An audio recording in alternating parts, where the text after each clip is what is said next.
Some crimes don't just shock a nation, they change it. They alter how people look at their doors, how police investigate, how laws are written, and how fear quickly enters everyday life. In 1932, America believed it was safe inside fame, wealth, and status. That illusion ended the night a baby vanished from a quiet home in New Jersey. This is not just the story of kidnapping, it is the story of trust betrayed, justice questioned, and the moment when the entire country learned that no one, not even the most celebrated family in America, was untouchable. This is the story of the Lindbergh baby, and to understand why it became known as the crime of a century, we have to begin not with the crime, but with the man America believed could never be broken. Charles Lindbergh was more than a hero, he was a symbol. In 1927, his solo flight across the Atlantic transformed him into a living legend. Newspapers followed his every move, crossed these characters just to see him walk by. He represented courage, discipline, and the promise of modern America. When Lindbergh married Annie Morrow, the nation followed the Dove story. When their son was born in 1930, the public felt as if the child belonged not just to the family, but to the country. That level of attention came with danger. Yet no one truly believed harm could reach them. That belief would prove fatal. On March 1, 1932, the Lindbergh family was staying at their rural home in Hopewell, New Jersey. It was quiet, cold, ordinary. Around 10 p.m., a nurse checked on the baby, Charles August Lindbergh Jr. The grip was amped. At first, confusion replaced panic. Then someone noticed an envelope on the windowsill, a ransom note, poorly written, misspelled, signed with strange symbols. In that moment, the unimaginable became real. The most famous child in America had been taken, and here is the first hard truth of this case. Fame does not protect you, it exposes you. News spreads instantly, radios interrupted programming, newspaper printed extra editions. Millions of Americans followed every detail as if it were happening in their own homes. Police flooded the area. Volunteers searched the woods. Psychics offered help. Criminals signed fake ransom notes, hoping to profit from the chaos. But the investigation was flawed from the start. The crime scene was contaminated. Evidence was mishandled. Too many voices spoke at once, and yet pressure demanded action because this wasn't just a family crisis, it was a national emergency. The kidnappers demanded $50,000, an enormous sum at the time. Lindbergh, desperate to save his son, agreed to negotiate. A retired school principal named John Condon acted as intermediary.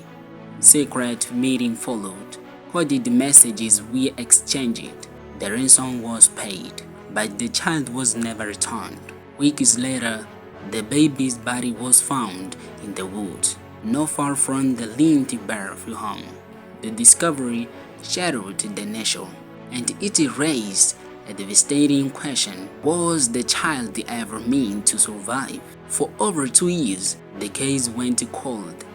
Then, in 1934, a man named Bruno Ricardo Emptman was arrested after passing a cold certificate traced to the ransom money. Inside his home, police found thousands of dollars from the ransom hidden in the carriage.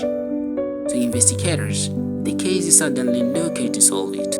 But here is where the story becomes complicated and controversial. Emptman trial was a spectacle.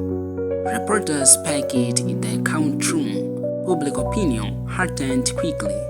Headlines declared killed before the verdict was reached.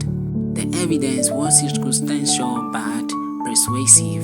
Handwriting analysis would from a letter allegedly matching his ethic. Ransom money in his possession. Empty man claimed innocent until the end. And this is where criticism becomes unavoidable. When justice becomes a performance, truth risks becoming collateral damage. The trial exposed weaknesses in forensic science, media influence, and the desire for closure of certainty.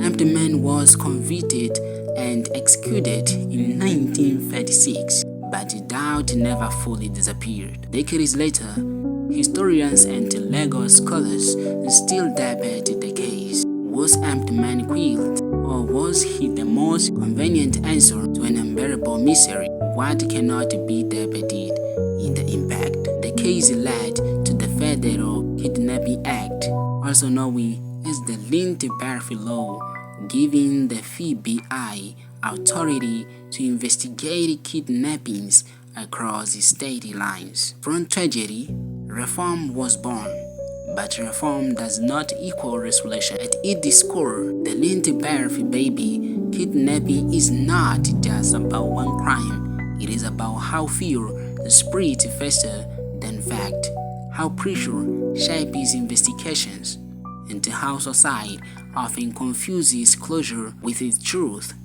It also forces us to confront an uncomfortable reality. The justice system is made of people, and the people are fallible. Even in the most famous case on the century, this case still echoes because it sits at the intersections of innocence and spectacle, grief and power, justice and doubt. A child was lost, a family was destroyed, a nation was changed.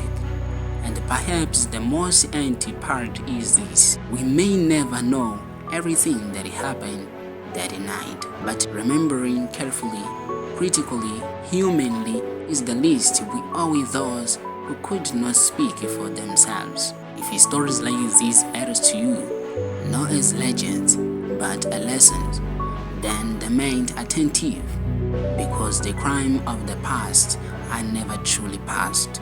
They shape the system we trust today, and the only way silence wins is when stories stop being told. Here, it doesn't.